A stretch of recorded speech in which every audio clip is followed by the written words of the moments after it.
Mais qui est donc ce DJ Panda venu mixer pour les 8 ans de la sirène?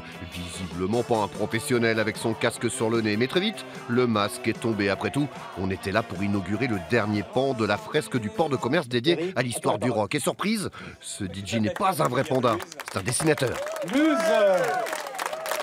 Luz, Charlie Hebdo, Cabu, Charles Boulinski et tous les autres. Du lourd, quoi. Elles sont rares depuis les apparitions du dessinateur en public, et d'autant plus dans une salle de concert. Mais pour lui, comme pour les responsables de la sirène, c'était comme une évidence.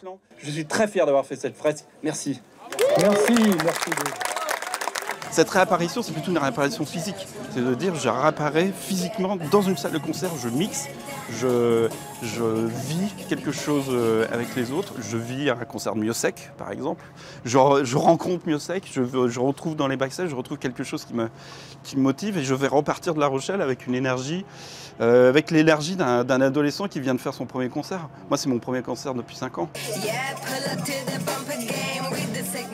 Il avait dessiné l'affiche du premier anniversaire de la sirène et on trouvait aussi que la force symbolique de choisir quelqu'un comme Luz pour marquer un point final à cette fresque, ça semblait évident, fort et puis engagé. Hasard du calendrier, c'est cette semaine que sort Hollywood Menteur, le dernier album de Luz sur l'histoire du tournage des Misfits avec Marilyn Monroe et Clark Gable. Pour Luz, fini Mahomet, fini le dessin de presse, vive la liberté. Je fais une fresque et c'est traversé finalement par l'actualité. C'est traversé finalement par le féminisme. Je fais un bouquin sur le tournage d'un film dans les années 60. Finalement, ça devient un bouquin sur Marilyn et ça devient aussi un bouquin sur le féminisme. Devient un bouquin qui parle de MeToo. Mia, LCD Sound System, Gorillaz, Bowie, mais aussi en subliminal, un hommage aux victimes du Bataclan. Oui, Luz n'est plus vraiment le même, mais il n'a pas changé.